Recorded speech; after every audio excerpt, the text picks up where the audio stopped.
தமிழக பட்ஜெட் அறிவுசார் பொருளாதாரம். தூத்துக்குடியில் 2000 ஏக்கர் பரப்பளவில் விண்வெளி தொழில் மற்றும் உந்துசக்தி பூங்கா.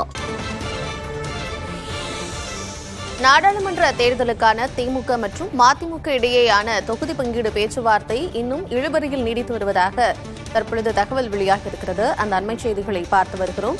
ஏற்கனவே IUML மற்றும் கொங்கு நாடு மக்கள் தேசிய கட்சி ஆகிய இரு கட்சிகளுடனும் தொகுதி பங்கீடு இறுதியாகி இருக்கிறது. இந்நிலையில் மதிமுக தரப்பில் பேச்சுவார்த்தை நடத்தப்பட்டு வரும் நிலையில் இந்த முடிவில் இழுபறி நீடித்து வருகிறது.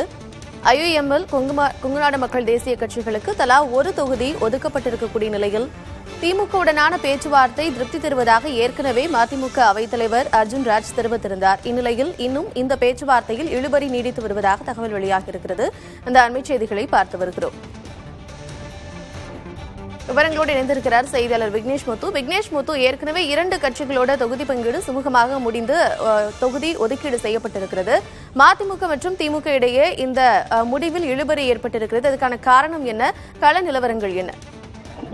திலகவதி, இன்றைய தினம் தமிழக முதலமைச்சர் MK ஸ்டாலின் முன்னிலையில் அண்ணா அறிவாலயத்தில் இந்தியன் யூனியன் முஸ்லீம் லீக், அதே போன்று மதிமுக மற்றும் கொங்கு தேசிய முன்னேற்ற கழகம் உள்ளிட்ட 3 கட்சிகளுடன் அந்த தொகுதி பங்கீடு என்பது இறுதி செய்யப்படும் என்று முன்னதாக அறிவிக்கப்பட்டு முதலமைச்சரும் அண்ணா அறிவாலயத்திற்கு வந்திருந்தார். 2 கட்சிகளுடன் அந்த கூட்டணி தொகுதி பங்கீடு என அனைத்தும் இறுதி செய்யப்பட்டு ஒப்பந்தம் என்பது முதலமைச்சர் முன்னிலையில் கையெழுத்தாகியிருக்கிறது. இந்த நிலையில்தான் ஏற்கனவே அந்த திமுக கூட்டணியில் 2 மக்களவை மற்றும் ஒரு ராஜ்யசபாவை மதிமுக கேட்டிருக்கிறது. இன்று நடந்த பேச்சுவார்த்தையில் ஒரு தொகுதியை மட்டும் ஒதுக்குவதற்கு திமுக தயாராக இருந்தது. ராஜ்யசபா அடுத்த ஆண்டு வழங்கப்படும் என்றும் தெரிவித்திருக்கிறது. இதன் நிலையில்தான் இந்த பேச்சுவார்த்தை என்பது முடிவெட்டப்படாமல் ஒரு இழுபறி நீடிக்கிறது.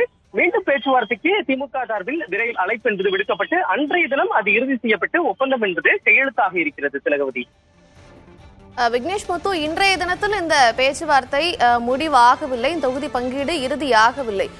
மீண்டும் அடுத்து எப்பொழுது இந்த பேச்சுவார்த்தை நடைபெற இருக்கிறது? என்னென்ன தொகுதிகளை மதிமுக சார்பில் கேட்டிருக்கிறாங்க? அது தொடர்பான விவரங்கள். மதிமுகவை பொறுத்தமட்டில் கடந்த 2019 நாடாளுமன்ற தேர்தலை பொறுத்தமட்டில் ஈரோடு தொகுதி ஒதுக்கப்பட்டது. ஒரு ராஜ்யசபா வைகோ அவர்கள் நேரடியாக களமிறங்கினார். இம்முறை ஈரோடு உள்ளிட்ட 2 மக்களவை தொகுதிகளும் ஒரு ராஜ்யசபா ஈரோடு உள்ளிட்ட அந்த 2 மக்களவை தொகுதியும் ஒரு ராஜ்யசபாவும் கேட்கப்பட்டது. திமுக தரப்பில் இதுவரை ஒரு தொகுதி நேரடியாக மக்களவை ஒதுக்குவதற்கு அவர்கள் தரப்பில் தயாராக இருக்கிறார்கள். ராஜ்யசபா அடுத்த ஆண்டு வழங்கப்படும் என்ற ஒரு தகவலும் வெளியாகியிருக்கிறது. அதனால்தான் அவர்கள் கேட்ட அந்த 3 தொகுதி கிடைக்காத நிலையில் இந்த இழுபறி நீடிப்பதாக மதிமுக சார்பில் தெரிவிக்கப்பட்டிருக்கிறது.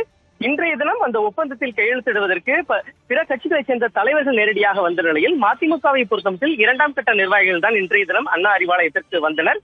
இந்த இழுபறி என்பது இந்த முன்னதாக நீடிக்கப்படுவது தொடர்பாக மதிமுக பொதுச் செயலாளர் வைகோ தலைமையில் ஒரு ஆலோசனை கூட்டமும் நடத்தப்பட்டது. இன்னும் 2 அல்லது 3 நாட்களில் அது இறுதி செய்யப்பட்டு மதிமுகவுடன் திமுக ஒப்பந்தம் என்பது இறுதி செய்யப்பட்டு கையெழுத்தாக இருக்கிறது. கார்த்திகா, அதிமுக தரப்பில் ஈரோடு உள்ளிட்ட 2 மக்களவை தொகுதி மற்றும் ஒரு ராஜ்யசபா தொகுதி கேட்கப்பட்டிருக்கக்கூடிய நிலையில் இந்த பேச்சுவார்த்தையில் தொடர்ந்து இழுபறி நீடித்து வருகிறது. ஏற்கனவே திமுகவுடனான பேச்சுவார்த்தை திருப்தி தருவதாக மதிமுக அவைத்தலைவர் சொல்லியிருந்த நிலையில் தற்பொழுது இந்த இழுபறி நீடித்து வருகிறது. விவரங்களை வழங்கியமைக்கு நன்றி விக்னேஷ். தமிழக பட்ஜெட் அறிவுசார் பொருளாதாரம். தூத்துக்குடியில் 2000 ஏக்கர் பரப்பளவில் விண்வெளி தொழில் மற்றும் உந்துசக்தி பூங்கா.